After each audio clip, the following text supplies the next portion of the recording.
The story starts with Bruce. When he was a child, he used to play and stand in a pit full of bats, and he was afraid of them. I'm also afraid of them. Then, your Uncle Bruce wakes up as an adult, and he still keeps having that dream about the pit.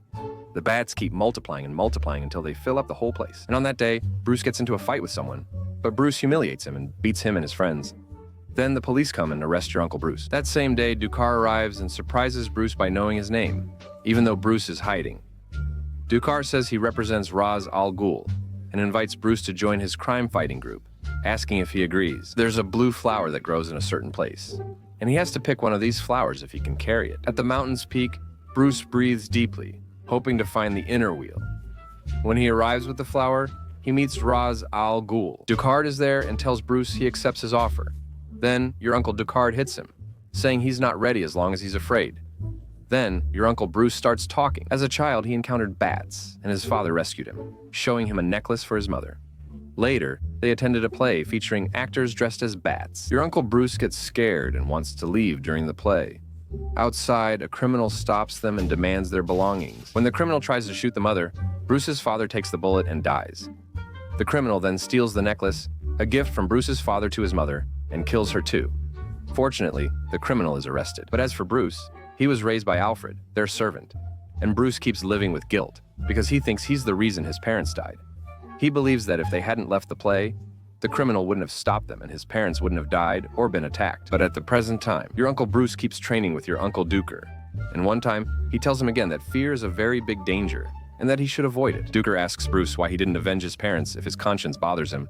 So Uncle Bruce begins telling the story about the time when he was at the trial of the criminal and his lawyer was asking for his acquittal in exchange for him testifying against someone named Falcone, who was a very big criminal in Gotham City.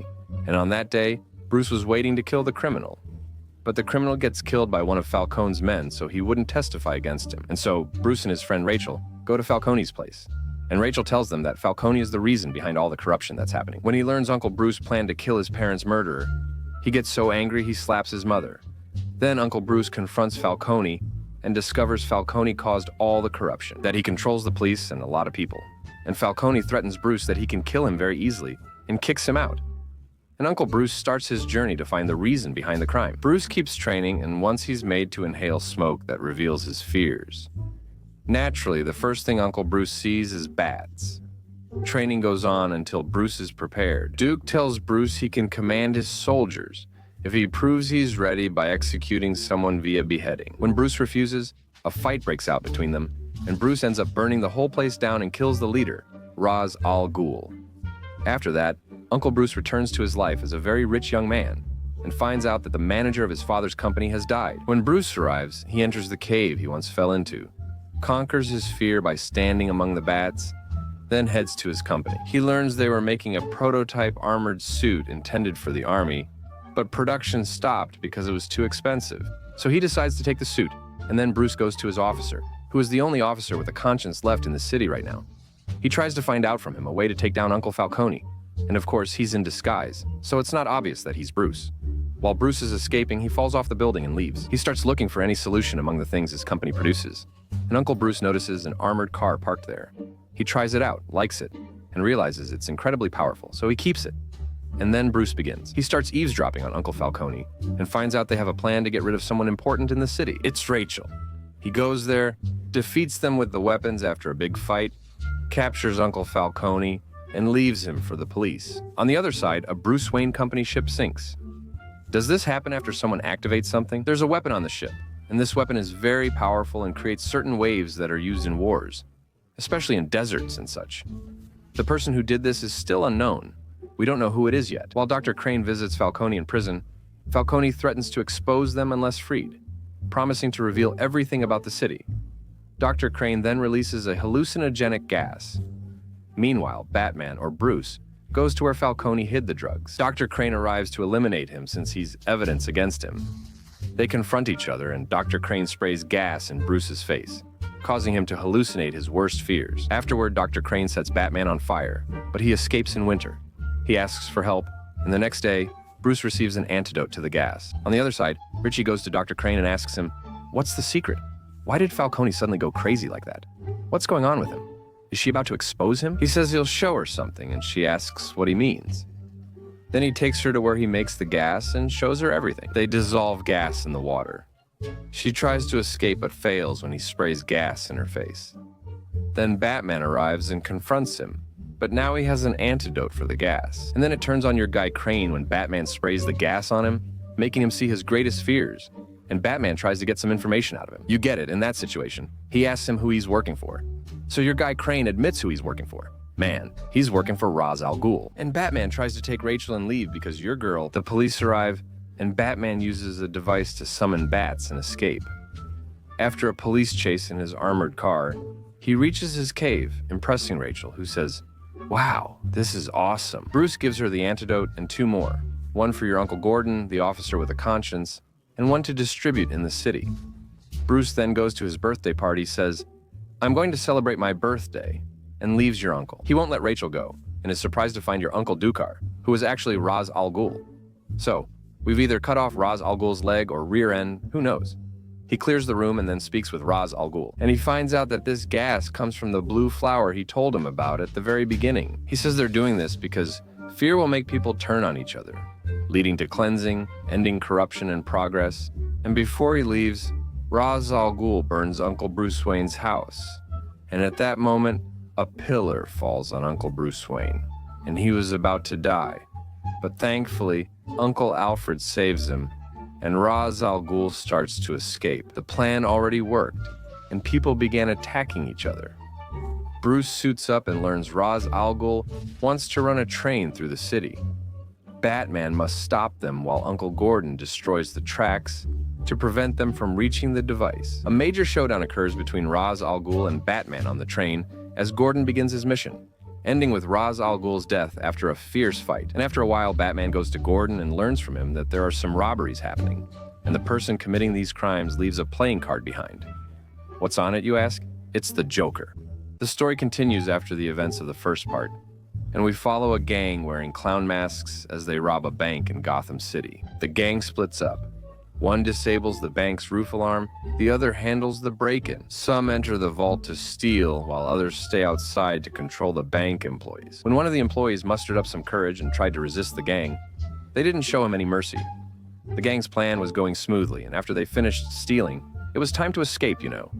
But then, one of the gang members turned on the others. The criminal reveals his face, puts the bomb in the employee's mouth after shooting him, then escapes. Meanwhile, Uncle Batman continues his crime-fighting mission in Gotham. This time, a gang is making a deal with Dr. Crane, the same guy from the first part. During their deal, several people dressed as Uncle Batman arrive and fight them, but are defeated one by one. The real Batman then appears in his armored car and waits for the criminals to finish shooting. When they're done, he asks, "Are you finished? Anyone else want to try a bazooka?" Then he takes them all down. And while Uncle Dr. Crane tries to escape, you know what I mean? Batman captures Dr. Crane and his gang, leaving them for the police. He tells the impersonators they're not helping and are endangering themselves. And that's it, honestly. Here we arrive at a gathering of Gotham's criminals discussing their actions regarding the so-called Batman. And your uncle shows up, making a dramatic entrance and saying he can solve this issue. But then some guy, kind of a jerk, says, "We can't trust this clown, by the way, and that he's just been making demands on us. Honestly, we're working in the city, just so you know." But still, your uncle goes ahead and says what he wants to say. And he tells them that Batman is like a symbol. And to get rid of the symbol, we need to find an opposing symbol. And he considers himself that symbol. So the criminal gets really angry. And just before he attacks him, Joker reveals that he has a lot of bombs in his suit. And he leaves a card after threatening to blow up the place and everyone in it. At another time, the criminal, angry at Joker, is playing billiards. His men tell him they killed Joker and are mutilating the body. But Joker is actually alive. It was a trick. Joker then beats and kills the criminal. Will we miss him? Meanwhile, Bruce Wayne, or Batman, requests advanced weapons as he heads to China to find a suspected criminal. He's smuggling weapons to the gang's criminals, including one named Lau. He then visits Lucius, now one of Batman's assistants, to get the weapons before going to Lau. Pretending to close deals with him, he manages to plant a spying device and succeeds. Batman breaks into Lau's company, escapes with him before the police arrive, and the next day they find Lau. He's tied up outside the police station where the detective interrogates him and learns about all the criminals he dealt with, leading to their arrests. We also meet the officers supervising all the arrests. At the same time, someone shows up roughed up, wearing a Batman costume with Joker makeup. Bruce also watches a disturbing video on television of the Joker torturing someone dressed as Batman. This acts as a hidden message and warning from the Joker, who wants Batman to remove his mask. He was ordered to kill many people daily. He also blows up the judge's house, poisons the police council head, terrifies everyone, and attacks a party. It happened at your Uncle Bruce Wayne's house, where he searches for Harvey. He threatens Rachel to reveal Harvey's location. But here, Bruce appears in the Batman suit and fights the Joker and his gang. But it's too late, because the Joker has kidnapped your Aunt Rachel and literally threw her out the window. But your Uncle Bruce runs to save her, taking advantage of the Joker. At that moment, he escapes. And the next day, there's a big funeral for the judge who died along with the police chief. While that man is giving his speech at their memorial, the Joker is among the ranks of the officers in disguise and tries to assassinate the mayor, but your Uncle Bruce saves him. After this incident, Harvey Dent comes out and announces that he is Batman. He says this to make the Joker stop the assassinations he's committing, and then your Uncle Harvey gets arrested. During his transfer to prison, the police car is attacked, but Batman arrives and saves Harvey. The confrontation is so intense that even Batman's armored car is destroyed. He uses their Bat motorcycle and is about to kill the Joker, but the Joker just stands still. And he challenges Batman, saying if he can kill him, let him do it. The problem is, your Uncle Batman doesn't actually kill him. Batman avoids the Joker and doesn't kill him, and because he swerves, he crashes his Bat motorcycle. This gives the Joker a chance to kill him, but Officer Gordon arrives just in time to arrest the Joker. And we learn that all of this, your Uncle Harvey and Batman plan to lure and catch the Joker. But after his arrest, police realize Harvey is missing, and Rachel. The Joker refuses to say anything to Officer Gordon, so Batman has to come himself, and interrogate the Joker. But your uncle the Joker keeps mocking and stalling, and after Batman hits him, he gives up information. He says that both Rachel and Harvey are each in a place with a bomb that's going to explode at a certain time. And the problem is that each of them is in a different location. Your Uncle Batman tries to save Harvey while Uncle Gordon goes for Rachel. Meanwhile, the Joker captures an officer, requests a phone call to avoid being killed, and reveals he planted a bomb inside one of them. When he calls, the bomb detonates, and he escapes. Meanwhile, your Uncle Batman finds Harvey, and he can only save half of him, literally, because that's exactly what happened. He saved half of him. The other half, the left side, got completely messed up, literally burned. Rachel dies because Gordon doesn't reach her in time. Gordon, you deserve punishment. And after all that happens, we need to get to know the lawyer, Coleman Reese, who is in trouble because he's defending Batman. He says the Joker should be locked up since he's insane. But then the Joker calls the show, threatening to blow up a hospital if the lawyer isn't dead within an hour. Because he doesn't specify which hospital, police must evacuate all city hospitals. They protect Uncle Coleman, since many already want to kill him to save the person in the hospital. And in the middle of all this, on the other side, the Joker manages to reach the hospital he's in. Harvey disguises himself as a nurse, and we see Uncle Harvey split in half, grilled on one side, fried on the other. That's Harvey. He's furious at the Joker and wants to kill him, blaming him for everything. After plotting, the Joker blows up the hospital, escapes, kidnaps someone, and forces them to deliver a message to the public. And this message says that after 12 o'clock, the game will begin, and anyone who wants to withdraw should escape now. Of course, this scares people a lot. The game is the son of the game, and at this time, is he going to play with us or what? The police begin evacuating the city, splitting the population between two ships, one for prisoners and one for everyone else. And during this, they notice that there are explosives inside the ship, and the ship has a message saying that each ship has a remote control that can blow up the other ship. The one who blows up the other first will survive, and if neither blows up the other by 12 o'clock, both will die. Amj Betnani finds the Joker, who has kidnapped people and put his gang's masks on them. Batman confronts the police to stop them from killing hostages and reaches the Joker. They clash until the Joker pins down Batman, and he says that the people of the city will reveal their true nature, and it will show how humans are really very evil and wicked. But on the ships, everyone refuses to blow up the others. And of course, this is against what Uncle Joker expected. Yes, Hassan. Yes, Hassan. And the Joker wants to blow up both of them himself. But he can't, since Batman grabs the remote. Joker tells Batman he may have won this time, but he doesn't know Harvey revealed his true nature. He has become an evil person and wants to go after Uncle Gordon.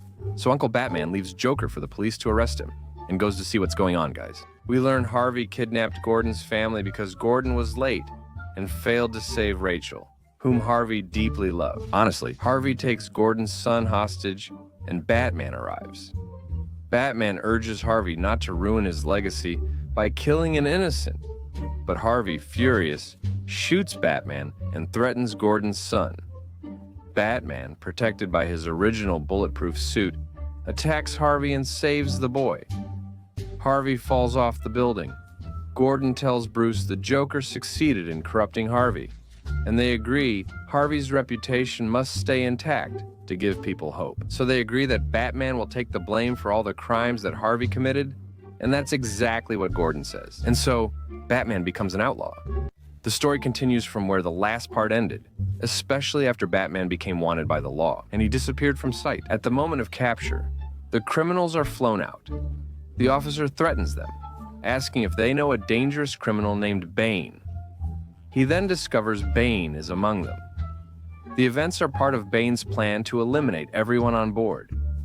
Bane's men arrive in another plane, destroy the first, and Bane escapes. He also has a hostage. Meanwhile, they head to Bruce Wayne's house. At a major party with important guests, they notice Bruce is missing, and one of the servants goes to Bruce's room to give him food, and there we see Bruce. He looks weak, especially using a cane. Someone asks, "What happened to you, Bruce?" But what we discover here is that this maid is actually a famous character named Catwoman, and she's there to steal Bruce's mother's necklace. May she rest in peace. And Bruce doesn't confront her, so that he doesn't reveal he's Batman and raise suspicion around him. Bruce goes to investigate her and finds out that along with the necklace, she also stole other things like his fingerprints. She plans to sell them to one of the criminals, and during the deal, the criminal refuses to pay her. So she ends up with a stolen phone. It's from an important person and has an emergency button that quickly calls the police. She uses it, and the police arrive as she pretends to be a frightened woman caught in the situation. The man was harassing her and causing trouble. Commissioner Gordon is among the officers who arrive, and the criminal flees, but one of them shoots him and knocks him out. That's when we realize the guy has many followers. They settle underground in Gotham City, mainly in the sewers, almost like joining the Ninja Turtles down there. Uncle Jabin wants to kill Gordon, but he escapes afterward when he gets shot, and then he finds another officer named John, who takes him to the hospital. After that, he goes to Bruce's house and tells him what happened and about Bane's army that's everywhere. He tells him he knows he's Batman and must fight Bane again, saying people like him are the real criminals. So Bruce sneaks into the hospital where Officer Gordon is, wearing his mask, and gets information from him about Bane. After that, he goes back because he has to continue with his life. As Bruce, he's a rich young man and all that, and he goes to a party where he meets a girl named Miranda. Apple or orange? By the way, Ahmed, who wrote this point, repeatedly brings up the project to Bruce, and she needs to buy the power reactor from his company. Bruce's response is, I'll think about it, maybe, why not? And he's surprised to see the girl, whose name is Cat Huma, with them at the party. When he asks her why she's hiding, she replies that she grew up poor and got used to stealing since she was a child. Bruce takes the necklace and returns to his party. Afterward, he finds she left the necklace but stole his Lamborghini. He says, "You take the necklace but steal my car? I'm sorry." Then Bruce goes to his cave and puts on a device for his injured leg. He puts on the Batman suit because he's finally back and ready. But on the other side, Bane and his gang break in. They break into the stock exchange, hack the system, manipulate stock prices, and now just need to escape. But the police are outside, yet Bane has a plan.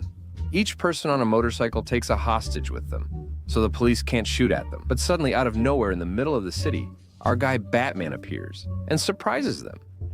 However, the problem is that the police start chasing Batman since he's wanted by the law. They ignored the main issue and focused on what? After Batman gets cornered, he escapes in his jet to the cave and says he can't fight Bane because Bane is too strong. Bruce's body's messed up, but he insists, "I'm determined." So he has to tell Bruce that if he doesn't stop what he's doing, he's gonna leave the house and walk out. This guy reminds me of my mom, And since Bruce still won't stop, your guy Alfred leaves. The next day, Bruce wakes up to the sound of the bell and opens the door to find Lucius, who knows Bruce, that the company lost money because of the stupid things they did in the stock market, and that they're actually on the verge of bankruptcy. He has to sell the reactor to Miranda Bertwan or someone similar. So he goes to meet her, and the sale actually happens, thank God, before he takes a sip from it. But after that, your Uncle Bruce finds out that his share in the company has been sold, which means his company is no longer his. So Bruce puts on the Batman suit and meets Catwoman, and he asks her to take him to Bane. But when she does, it turns out Catwoman is actually a traitor. Why, oh traitor? Is it always the cat? A traitor? Not surprising. Cats are ungrateful. She betrays your Uncle Bruce, so Bane exposes him. Bane is also one of Ra's al Ghul's disciples, the same person who fought your Uncle Bruce years ago, and Bruce eventually killed him. So Bane's goal is to avenge his master's death. They have a fierce showdown, blows from both sides, and in this fight, of course, your Uncle Bane is the stronger one. The fight ends with Bane breaking your uncle's back. Batman. He orders his assistants to take him to the underground pit of death, where the only escape is climbing the walls. Bane leaves Bruce there to suffer, giving him a television to watch as Bane destroys the city, leaving Bruce helpless. Bane then proceeds with his plans, which means breaking into Bruce's former company to steal weapons and vehicles. So, let's get a car. Also, remember at the start when Uncle Bane kidnapped someone from the plane? Now, that kidnapped person does something. He's a bomb expert, so Bane uses him to turn one of the reactors in Bruce Wayne's company into a bomb. And while the police are trying to break into the company through the perimeter, so they get trapped underground because Bane blows up the bombs. Bam, bam, bam. Not only that, but he also blows up an entire football stadium and stands there announcing that in a few days, he'll destroy the whole city. And he executes the bomb expert who was with him. And the city turns into chaos after Bane frees all the prisoners in it. So, the army is sent to the city to deal with the situation, but they can't go in because Bane will blow up the city if any of the army enters. So, basically, no one can do anything. If anyone goes in, he'll blow it up. If someone enters, he'll blow it up. The American president goes on television to tell Gotham there's no solution and wishes everyone's safety and God's protection. Meanwhile, in the pit with your Uncle Bruce, Bruce hears from a prisoner about your Uncle Bane's story. A mercenary secretly married a girl, but her disapproving father imprisoned him. The girl then offered to take his place so he could be freed. And during that time, the girl was pregnant, so she gave birth inside the pit. When the child grew a little older, he saw his mother get killed in the pit. But someone tried to protect her. And while your uncle was telling the story, an old man who was also in prison stopped him and told him not to continue. So the person who was telling Bruce the story started trying to treat his back, and managed to get him to stand up again, but on the other side. Meanwhile, city officers launch operations against your Uncle Benny, but they are arrested and tried in a court run by criminals. Just like, Dr. Crime, and he's a tough guy, because the whole city has become chaos now. Everything is upside down, total mess, Najla. And Dr. Crime sentences them to death. On the other side, Bruce starts training, trying to climb the prison walls, but he fails in his attempts and keeps training, but still fails. Until one time, your Uncle Bruce tries to escape with some encouragement. The people imprisoned with him, and he finally manages to escape, leaving a rope for the rest of the prisoners so they can escape too. Then he goes to Catwoman and tells her he'll forget her betrayal if she helps defeat him. Your Uncle Bane, just like that, oh Sam. And Uncle Lucius helps Bruce by showing him the weapons and his Batman suit. So Batman saves Gordon before he's executed. John helps smuggle imprisoned officers for the company so they can assist Lily against Bane's army, and here a big battle starts between all the officers, Batman, and Bane's army.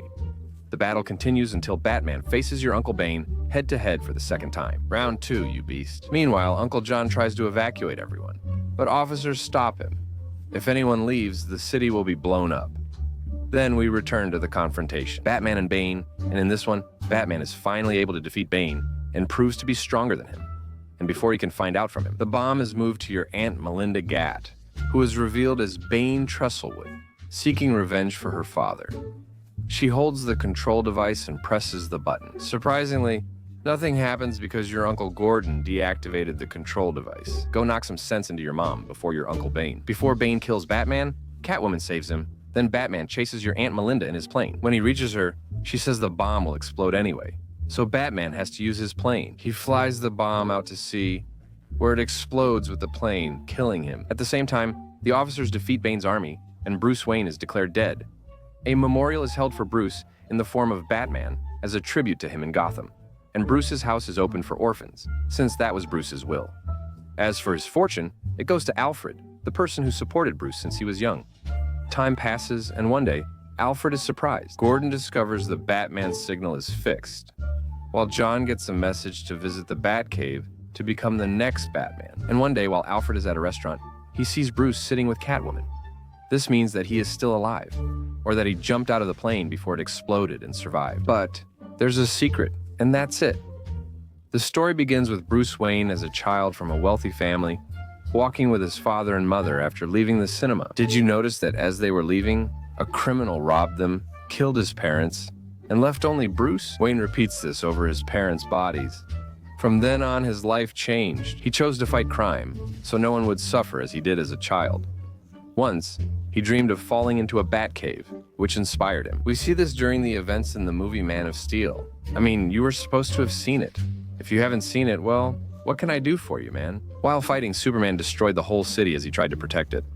Who or what was he protecting it from? Or was it all accidental? Anyway, Bruce Wayne was kind of trying to save a few people here and there, while all this destruction was happening. He was talking with Jack, one of his company managers. I mean, since he's rich, he called Jack to evacuate the building from the people inside. But the whole building gets destroyed and they all die, thank God. Jack was very dear to Bruce Wayne, and after what happened, that sparked the hatred between Bruce Wayne and Superman. And 18 months after the events, a strange stone is discovered in the Indian Ocean. Also, Lois Lane, Superman's girlfriend, or Clark Kent's, gets sent to someplace in Africa for journalism, as part of her job and all that. And there, the place is dangerous and full of terrorists. And there's a Russian guy named Anatoly who was faking something, I don't know what. Suddenly, he pulls out a gun, shoots everyone there, and sets their bodies on fire. But then Lois Lane is in danger, so your guy Superman, or Clark Kent, or Cal, shows up. He said, look, are you gonna say you want a mom named Mom or something like that? The important thing is that he saves her. But it looks to everyone like Superman is the one who killed everyone there and burned their bodies. And Superman's reputation gets even worse, doesn't it? He destroyed the city to save her, burning people and causing chaos. May God have mercy. Honestly, I feel sorry for Superman. Still, national security starts fearing Superman, viewing him as a threat to humanity. These stories keep fueling Bruce Wayne's hatred, and on the other side is Bruce Wayne, in one of his missions as Batman, where he catches criminals and leaves a burn mark of the Batman symbol on their bodies like, good morning. He then returns to his headquarters with his assistant Alfred. He learns the Russian mercenary from Africa works for Luthor, who owns a weapons manufacturing company. And what he finds out is that the stone he found in the Indian Ocean can kill Kryptonians. Like who? Like your Uncle Superman.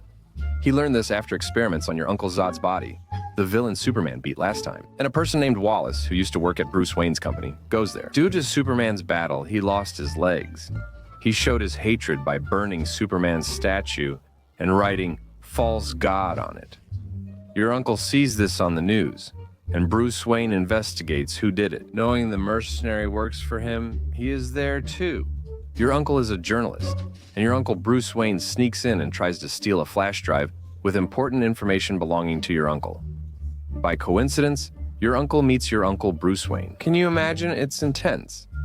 Anyway, this is Luthor, Batman, and Superman's first meeting. After that, your Uncle Bruce Wayne manages to get to the place where the flash drive is. But a woman named Diana takes it before him. Who is this Diana, man? He watches a Wonder Woman summary. It brings back Marvel memories. When I used to tell you to watch or not to watch, and I didn't know what, it's the same problem. Watch it first, then come talk to me. Anyway, after that, it's your uncle, Superman. He tries to use his powers to protect and save people, despite all the controversy and fuss going on around. At night, your Uncle Clark calls his mother, whose name is Martha, to check on her and see how she's doing. The clothesline, his suit, and the drying rack. Or is it still not allowed? I mean, Superman can't be seen without his famous red suit. And then we see him in prison the next day. Bail was paid for Waltz. The person mentioned was just my man, right? And he defaced your Uncle Superman's statue. Anyway, when he goes home, he meets your Uncle Luthor and gives him an advanced chair, right? In prison, he persuades the Russian mercenary to kill someone. Anyone with the Batman symbol was previously caught by Batman. So it appears he's having inmates kill those he caught, essentially making criminals kill each other. So what did I gain from this? And on the other side, in one of the museums, your Aunt Dana is there, and she's interested in the artifacts. Then your Uncle Bruce Wayne shows up. He tells her, you took what's ours. Excuse my language, but you played the flashy part, especially when he showed you your CDs. She tells him she took the flash drive because it has her pictures, but she couldn't open it because it's encrypted. Didn't I tell you, look, he filmed her while she was fighting crime. Anyway, when Bruce Wayne takes it, while he's trying to open it, he falls asleep, and he dreams that he's in the future, and the world is destroyed. Even his clothes look different, and some people attack him. Your Uncle Zoberman appears, and his friends are killed.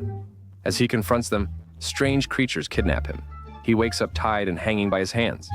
Zoberman finds out who he is, threatens him, and eventually kills him. And when he wakes up from the dream, he finds this person, the one you see here, and he says that she is the key, that you are right, and to be afraid of him, and that you must. We found your mother's units and begged to go, but it was just a dream. Your book didn't cover her well, and what about me? The important thing is that your Uncle Bruce Wayne manages to find out which ship the kryptonite stone will be delivered to, and he heads to it, okay? And when he goes to the port, A fierce and intense battle begins. When Superman arrives, there's a brief standoff before your Uncle Bruce Wayne returns to his lab. Later, the trial begins, where Uncle Superman is to face accusations. Clark gets an invitation beforehand. When he goes to the court, she tells him, "May God reward you for your efforts, my son." So he feels emotional, and he actually arrives at the court. But your Uncle Luthor carries out one of his plans, and he leaves a bomb there, and everyone dies. And those who don't die get injured. And of course, everyone suspects Superman, that he's the one who did it.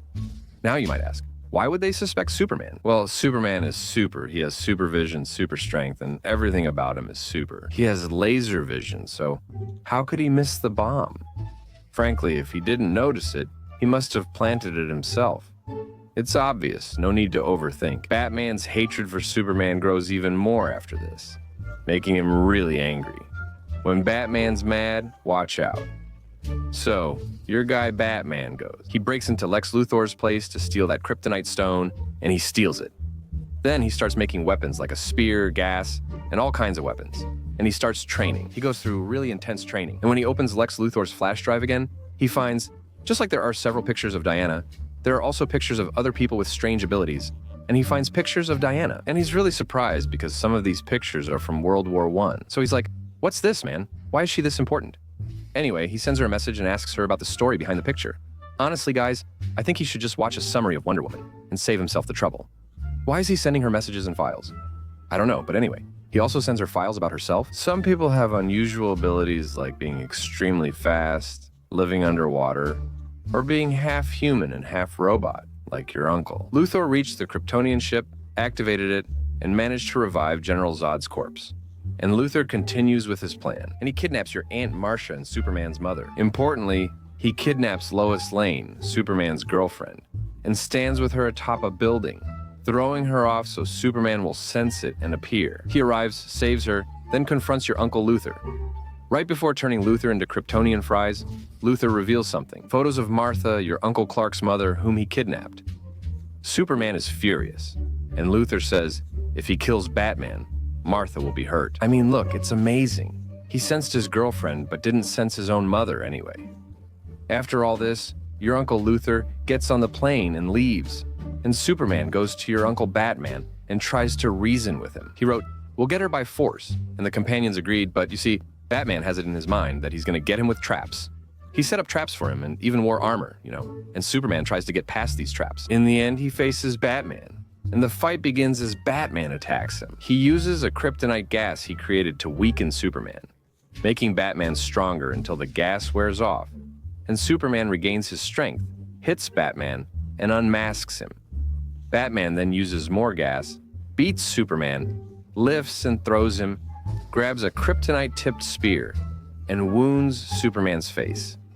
Just before Batman kills him, Superman says, "Don't let them kill Martha," surprising Batman, whose mother's name is also Martha. What is Batman's mother's name? Is it the same as Superman's? Batman's mother is dead, but Superman's is alive? The situation impacts Batman emotionally, leading him to discard the spear. He and Superman begin to understand each other and work together. Batman agrees to rescue Martha and help Superman. He stops. What is the project your Uncle Lex Luthor's working on? Remember when I said he was up to something? He's reviving your Uncle General Zod. May God have mercy on him. He's reviving him, but as a very powerful monster. And this monster's name is Doomsday.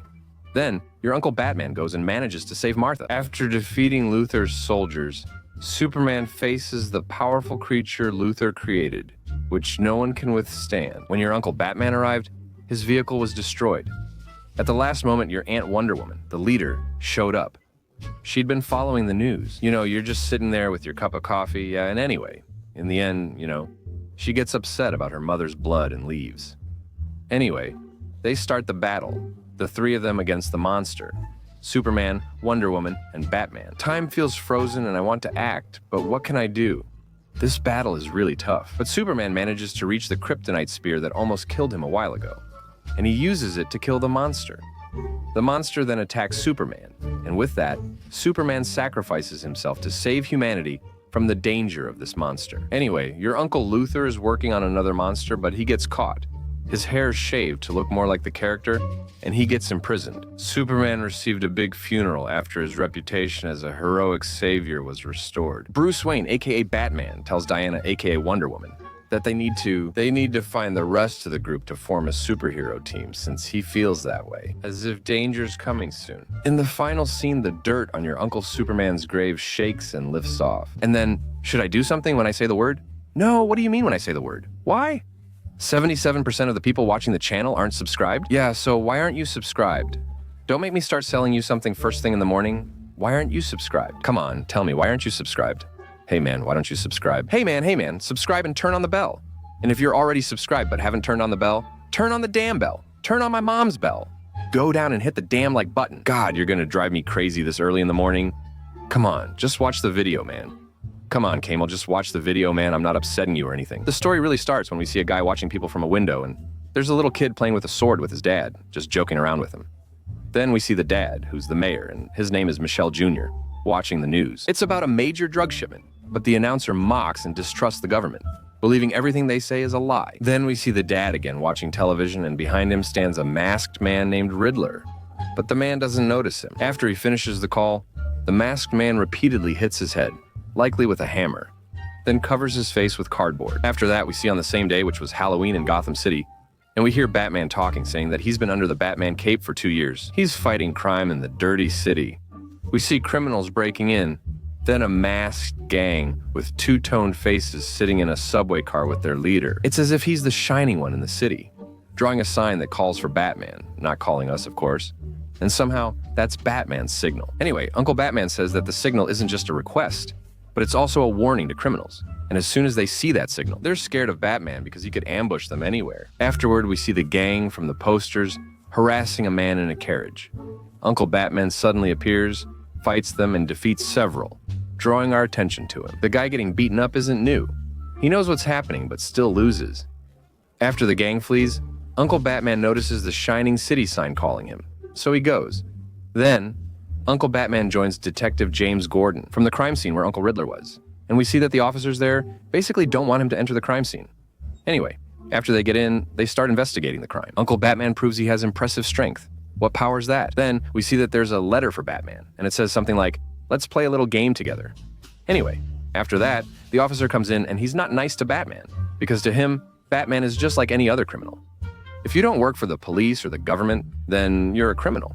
So he tells him he has to leave the place immediately and goes off, because he thinks this guy is just talking to the media and stuff. Before Uncle Batman leaves, he sees himself in the boy whose father died, recalling his own parents' death. Uncle Batman appears again afterward, and he rides his motorcycle and goes to his hideout, where he keeps his stuff. He writes in his journal and checks the news about what happened, and he checks through the lens he was wearing in his eye, which basically has a camera that records everything that happened throughout the day, and he saw it. Anyway, he takes out the paper he saw, the one with the message, and he follows the message that had Batman's message in it. Then he hears on the news about a recent recording. Thomas's father hasn't been solved yet, his father. And then Uncle Alfred comes and keeps talking to him and guiding him. The counselor's visiting today, but Bruce wants no part of these talks. He tells Alfred, "You're not my father, so why do you care so much? What about the companions?" Anyway, after that, we see that they want to crack a certain code to find out what he wanted, and they were stuck on exactly what code in this message. Then they crack the code, and we see that it said memory, or drive. Your Uncle James Gordon visits Michelle Jr.'s garage, finds the car sold to someone shady, and discovers a flash drive attached. He and James take the drive and open it on James's laptop, and we see that there are a lot of pictures of him with some woman, and in those pictures there's a guy named Penguin or something like that. Then your Uncle Batman goes to the bar where he was, and he goes there and starts beating up the security guards. You get it, it's all action, pure chaos. Anyway, until Penguin shows up and tells him, "Calm down, boss. What are you looking for? What exactly are you looking for?" "I'm tracking Abu al-Sahaba." He sits with him and asks, "Who's with Michelle in the photo?" He says he doesn't know anything, honestly. Then a woman comes over, serves them drinks, takes the papers from him, and keeps glancing at Batman. And he feels like there's something suspicious about her. Anyway, after that, he follows her and rides his motorcycle, goes after her, and finds her talking on the phone, saying she's going to solve this issue and that it has nothing to do with Abu al-Sahaba. Anyway, your guy Batman keeps watching her at her house. The important thing is, he sees her as she's changing clothes, bending over, taking off, and putting on clothes. Basically, he sees her putting on the Catwoman outfit and leaving, so he follows her and keeps an eye on her. She enters the crime scene, tries to open the safe, finds something, but Batman arrives and tries to stop her. They fight, and he finds the passport of Annika Kozlov, the girl photographed with Michelle. Afterward, a police officer enters the crime scene, so they quickly hide. After that, she tells Batman that she has nothing to do with any of this, and he asks her if he needs to meet this Vistora. So she takes him to the place where this woman is supposed to be, and then he sees that there's someone in the news.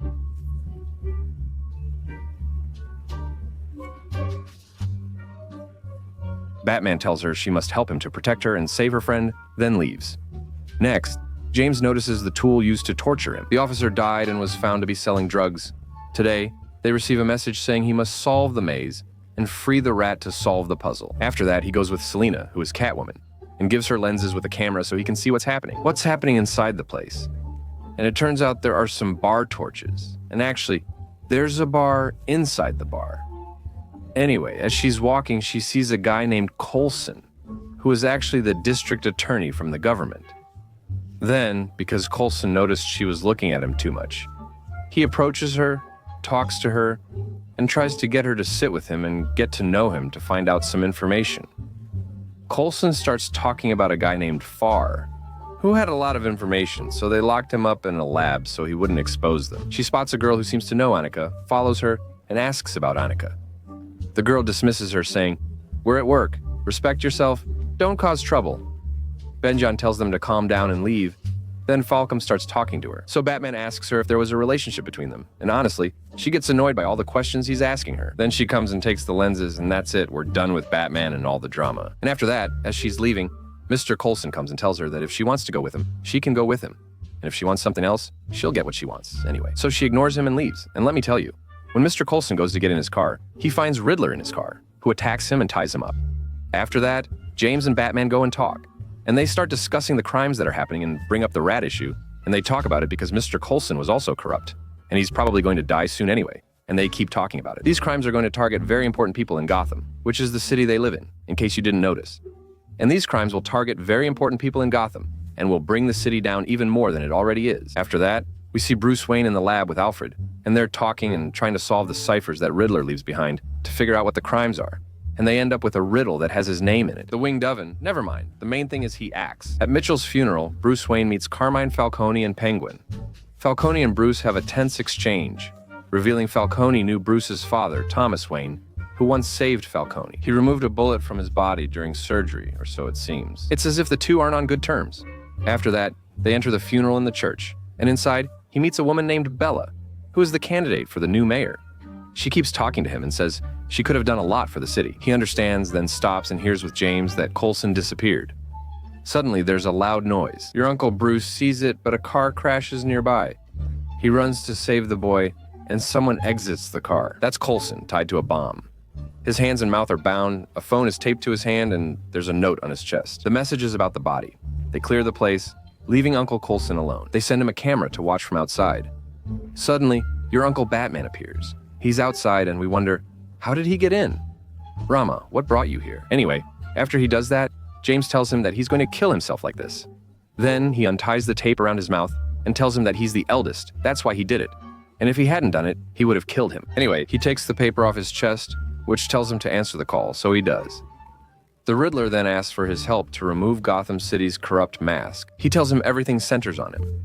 When asked how, he replies, "Take a look at this." Riddler goes live, displays a sign, and says, Coulson deserves to die for lacking justice.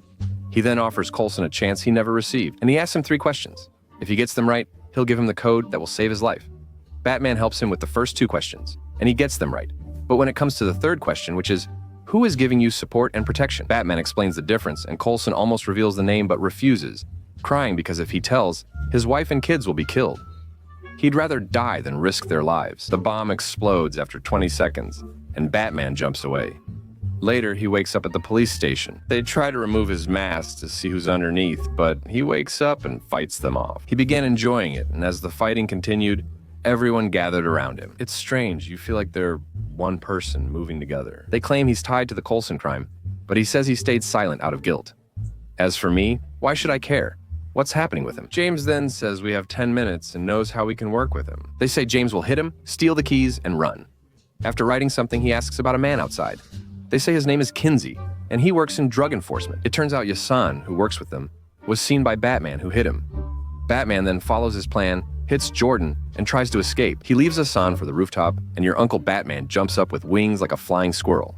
Yasan falls, unable to control himself since he's still a beginner. What can we say? He tells your Uncle James the police are after him and asks, Don't you think the chief might be involved? James says he's only suspicious of him, though Falcone or Austin could also be involved. There's information about Penguin, who escaped because of it, and he tells him, "Do you mind the riddle about the mouse that grew wings or is pregnant? The one that grew wings or is pregnant?" He has something important. The important thing is, he tells him that he wants to contact Azold and that he wants to reach out to him so they can solve the riddle, and that they need to find the important difference. They go to Kinsey's area and find a drug lab still running. He observes from afar and sees Texarina's worker arrive. They then discover Annika's body in a car and are suddenly attacked by the men there, starting a confrontation. A car chase begins between Uncle Batman and Penguin. At the end, Osama Penguin thinks he's won, but Batman returns, flips the car, and surprises everyone with his actions. He takes Oshins and asks about Riddler. Then we see what happens. They claim to know everything, saying the victims were involved in drugs and he's their boss. He insists, "Honestly, boss, I'm innocent." The key point is, they mention the winged rat riddle. Oceans was a mistake. It was actually Batman. They said bat because Oceans seemed suspicious, but it was really about wings. They contact Riddler to get the riddle's answer, telling him, "Don't worry, buddy. Do you know what we think?" He considers it. Batman seems to know Riddler, who once lived in a Wayne family orphanage. Batman visits the orphanage to search for clues. They find people tied up and a room with a projector showing an old fundraising event at the orphanage. Batman realizes from the wall writing and video that Alfred is in danger, so he hurries to save him. He hears that he died instantly from the bombs, but actually survives and is hospitalized in critical condition. He returns home where the butler gives him a paper with the sign of hell. Afterward, Batman makes a decision that he will try to solve this case by any means in all the ways available to him, and he starts investigating on his own. What's the origin of those who died, and how are they connected? Why is Riddler doing all this? Why are these crimes happening, and what's all this talk about him being chased? And then he goes to meet a prisoner because she asked him to meet, and she talks to him and says that she wants him to help her get revenge. Annika from Kinsey because her body was actually in his car. But he tells her that Annika got herself into trouble on her own, and these were just the consequences. And he tells her it's not worth it. He asks what she's doing getting involved with Penguin and Falcone, but she says he doesn't really care, and that Falcone actually owes her everything. He tries to get more information from her until she admits to him that Falcone is actually her father. He's her father. She says her mother died when she was 7, and she never knew her father, who sent her to an orphanage after learning about her. You get it, right? All that dramatic, sad talk. So, Uncle Jebbetman apologizes to her and says she has to get Annika's rights from everyone, especially from Thomas Wayne and Bruce Wayne. What about Bruce? Why blame him? The man asks in surprise. She says all the chaos was created for them, like at the start of the movie. Then your Uncle Bruce watches the same video and understands it. His father was involved long ago with the Orphanage Association, and later in a murder case with Falcon. Bruce now has to atone for his father's sins. Should I have to atone for my father's sins? Why didn't his father do it? Then your Uncle Bruce goes to Falcon. He escapes the bar and questions Falcon, who says his father only wanted him to scare some people. He realized fear wasn't enough, so he began killing them one by one. He says his father was a good man, but sometimes being good isn't enough, and people change. Your Uncle Falcon, who resembles Mahmoud Hamida and is charismatic, once admitted while high and arrested that he killed his father. Then he returns. Bruce, upset, visits Alfred at the hospital and explains what happened. Alfred assures him his father acted honorably for the family's reputation, and he might have gotten involved in some crimes. But he didn't kill anyone, just keep that in mind. And he tells him that when he found out what Falcone was going to do, he decided to go and report him. But he was killed before he could do that. Bruce asks if that was the man who killed him. He tells him he's not sure, Abu al-Sahab, but maybe he was told no. Maybe the thief wanted to add to his crime or had a bad plan with your mother. God knows, son. He says he spent his life trying to find out, but never did. He raised him, but wasn't his father. Just needed him, father. Then your Uncle Bruce tells him he didn't make it to the city. After that, he goes and discovers that James wasn't the one who turned on the light in the first place. And he tells him that your Aunt Sina was the one who turned it on. She gave evidence to Lanika, and your Uncle Batman plays her friend's recording. He goes and asks him, and he tells them that Falcone works in money laundering, weapons, gangs, drugs, and everything illegal. He bribed intelligence to eliminate rivals, and the upcoming elections are corrupt. To control Gotham, your Aunt Sina tries to kill him by throwing him off the roof, but Batman and James save him. Sina then confronts Falcone to kill him, with Bruce present. There's something behind her in what she's about to do, because if she doesn't take him down, the Riddler won't even show up. After that, Falcone finds out that Officer Uncle James Gordon exposes him with the recordings about the murder of Annika, and of course, his corrupt deals are exposed. Here, your Aunt Sina decides to kill him and shoots him. He escapes her, and your Uncle Batman sneaks in to stop them. She then tries to kill Falcone, but he overpowers her and nearly kills her. Then your Uncle Batman arrives, stops him, saves her, and warns her not to follow his path. He's also very angry with him. He realizes he was the rat Riddler mentioned, the informant among them, and would end up in prison but get out easily. So he gets shot and arrested too. But we find out that Banjo didn't fire the shot at all, and that the shot actually came from somewhere else entirely. And it turns out the shot came from the Riddler, and they all keep chasing him until they find him in a cafe and arrest him.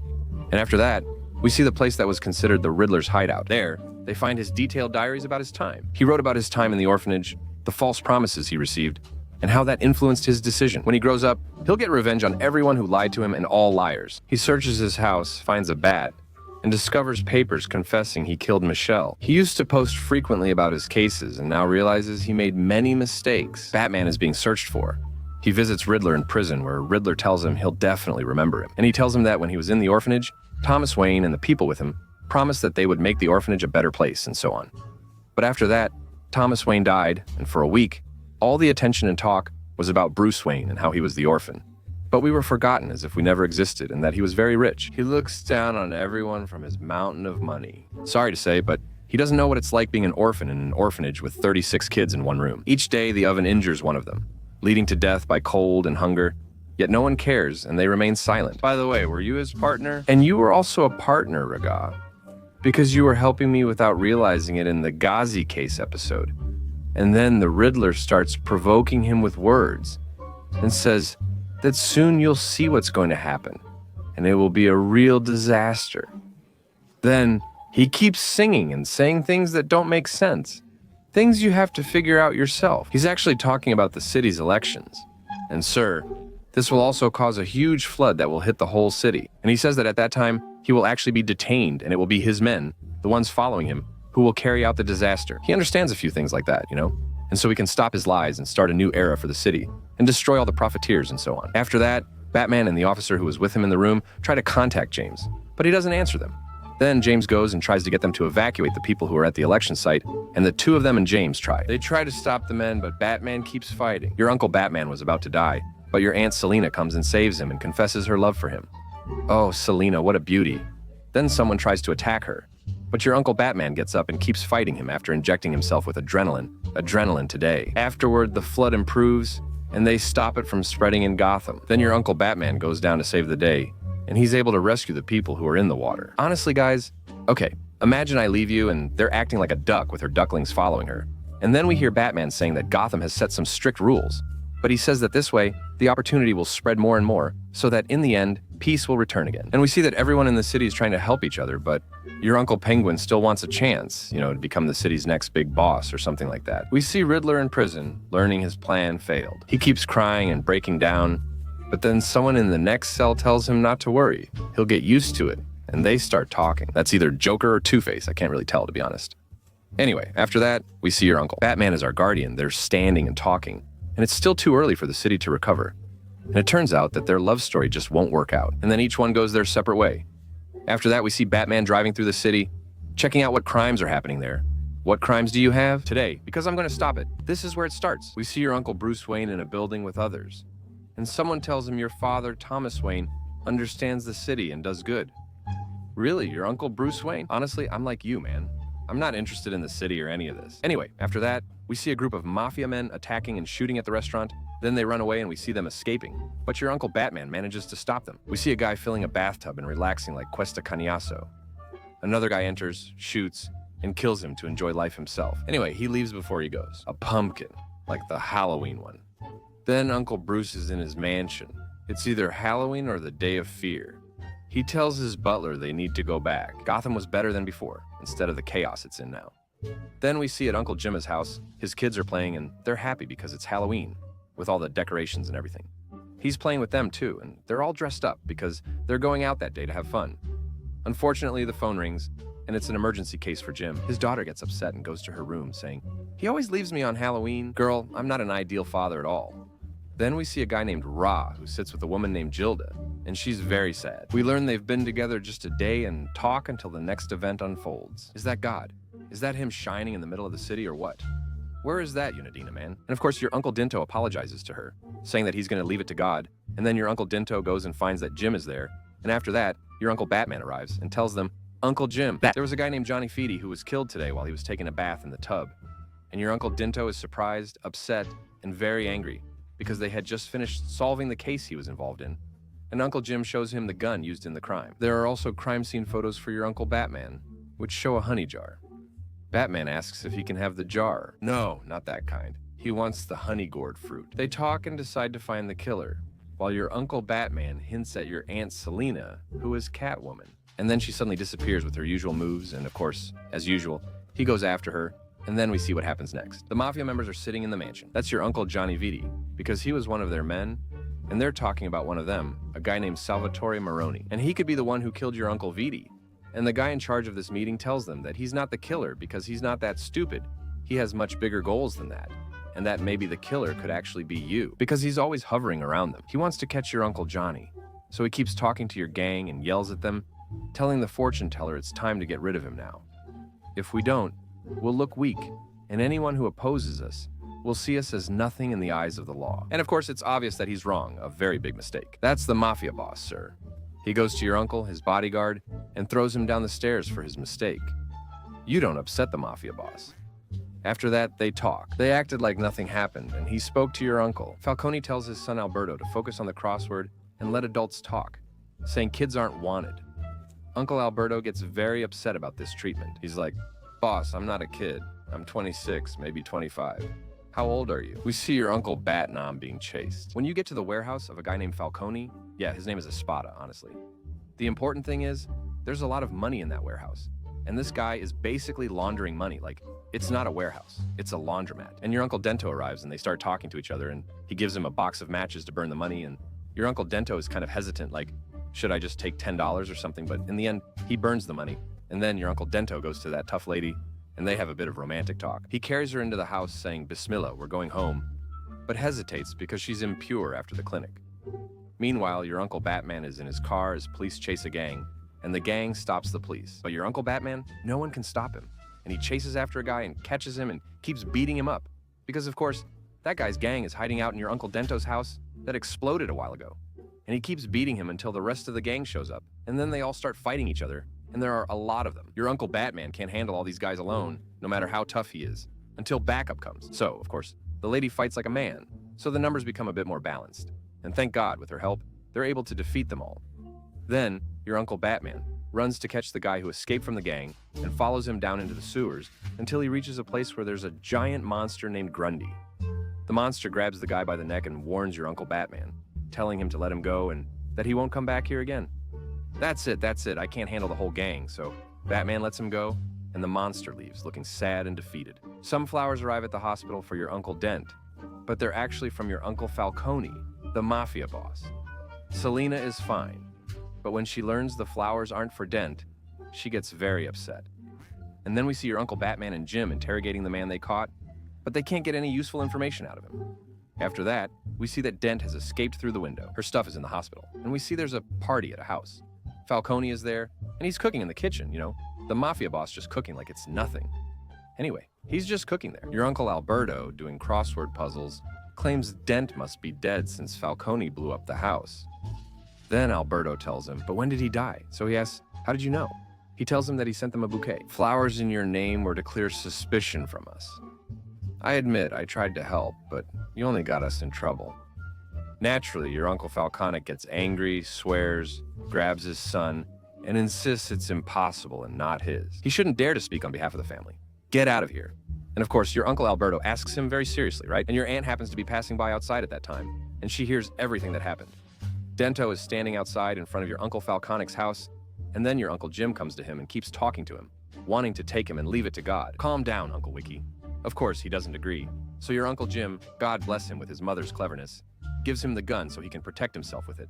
And then he leaves him and walks away. Wow, Uncle Jim. And then we see that there's a guy loading a gun, and he goes to members of Uncle Falcon's gang and kills all of them. And we see Batman and Jim are in a place where most of the suspects are being held. And they keep talking to a bald guy who looks kind of weird, and he keeps telling them the names of people they suspect. And then Uncle Batman goes. He discovers a decomposed corpse in a room with madness written on it in red. So, sir, he immediately says that's Uncle Joker, the end of Joker's story, and rushes to see the Joker causing chaos in the casino. Next, we see the Joker at Dent's house, setting up the Christmas tree and singing as Uncle Dent arrives. They keep talking to each other. The Joker shoots at him until he's out of bullets. When Uncle Dent tries to hit back, the Joker lands a low blow that really hurts him. And we find out that he was the one who killed Uncle Johnny Vitti in the first place. And we also learn from what he says that he used to work as an acrobat in the circus. Dent caused him to end up in a mental institution where he was locked up.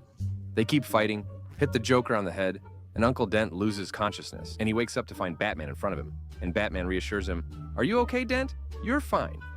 Then, Uncle Batman goes to someone who's taking another body in his car, and the body has Joker makeup on it.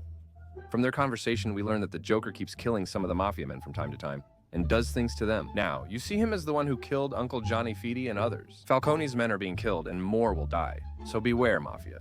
Then we see the Joker with Falcone. He has him tied up and keeps provoking, annoying, and warning him. He tells him that he'll keep killing a lot of his men until he finally comes for him personally, and kills him in the end. He leaves it to God and lets him go. He sees your Uncle Falcone's bodyguard, chases and shoots at him. But since it's the Joker, he escapes and shoots back from a distance. They reach the street, the bodyguard gives up and dies, and your uncle arrives. Batman finds the body with the Joker's card. The detective and his assistant, in their hideout, work to identify the criminal, knowing the Joker isn't the only suspect. Other Mafia members may be involved. Falcone's sister is a strong suspect who might want to kill him, but Falcone himself could also be responsible due to their conflict. So, there are many possibilities. At a party on Falcone's yacht, he tells guests he values family, his upbringing, and is dedicated to business. Also, he salutes your Uncle Bruce due to a good past relationship with his father. They work together. Your Aunt Catwoman is there too, and steals from a passing woman. There's a Christmas street celebration where Dent and Gordon meet your Uncle Jim and his wife, and they argue. The Joker kills a pilot and crew, boards a small plane, fills it with toxic gas, and leaves. Then, your Uncle Bruce and Catwoman appear. Catwoman is on the ship's rooftop. We learn they were once together, but broke up due to conflicting goals. You go your way, I go mine. I'm right, you're left. But there's still some affection between them. Problems between Dent and Selina have worsened, and your Uncle Joker's plane arrives. But he can't operate the device to release the toxic gas. After several tries, he succeeds, but Batman shows up and stops him after a long conversation. Batman also discovers Falcone's son is likely behind most of the crimes. After Batman crashes the plane with the Joker into the water, they tie him up at the clock tower and give him to the police. That's it, you loser. Then we see what happens next. Selina, who is Catwoman, is standing with Alberto, Falcone's son, and she keeps talking to him. We learn he's poor, unlucky, a nobody, and left boarding school for Falcone's basement. They don't treat him well at all, and it's like Alberto is really frustrated, especially when he finds out where Bruce is.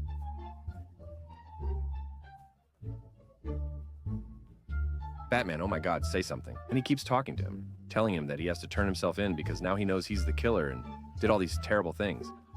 But Alberto keeps insisting that he really didn't do anything, sir, and that what he's being accused of, he honestly didn't do. And while he's still talking, he takes a bullet to the heart. The person who shot him is standing on the yacht above and fires a few more shots at him. He falls into the dirty water, but thankfully the yacht's propeller below is there. Thank God, it's normal. And your Uncle Batman comes out to catch that guy, and he keeps chasing him among the guests to get him. But thankfully, he doesn't catch him, and the guy escapes. I don't even know why I'm saying thankfully. He doesn't seem to be working with you. Then the police and your Uncle Jim Modine arrive. Batman explains what happened, catching everyone off guard, and they begin to wonder who the killer is. The story starts on the planet Krypton, and there are explosions and gases everywhere. Basically, the planet is about to be destroyed. Superman tells them they don't have enough time and they need to hurry up. Come on, hurry up. You made me put my hands on my head, that's all. Superman is in a rocket to Earth when a starfish appears on board, the planet is destroyed, and Superman lands on Earth. The farmers raise Superman, but after they die, he stays.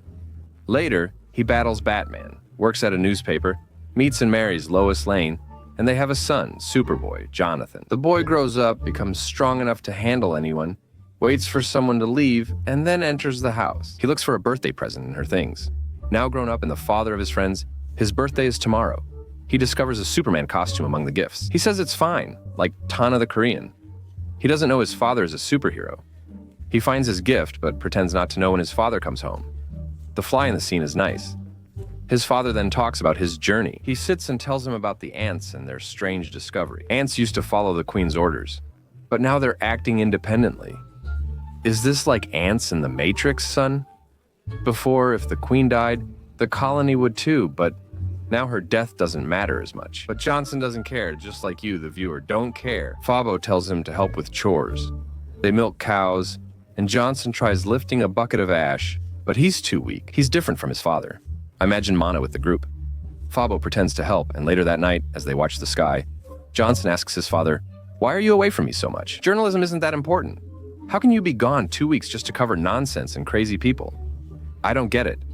But his father is secretly trying to understand Mana, coping in his own way, and Superman sees in the sky that the Justice League's watchtower is falling and heading toward the ground, so he leaves Johnson to go handle the situation. He flies up to stop it from crashing and finds an opening in the ship, so he fixes it. And at that moment he asks, "What's going on exactly, boss?" So Jill says to him, "Honestly, there's nothing. Really nothing at all. Everything's under control, but a rock hit the ship and Superman had to fix it."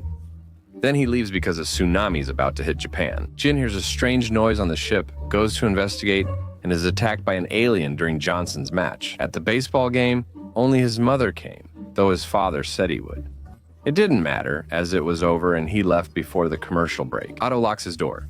His father tries to explain his job's importance, but Johnson ignores him. That's how it is. He sadly escapes through Otto's window, his tears breaking the governor's water tank. So Bacab gets scared and goes back to hide in the storeroom.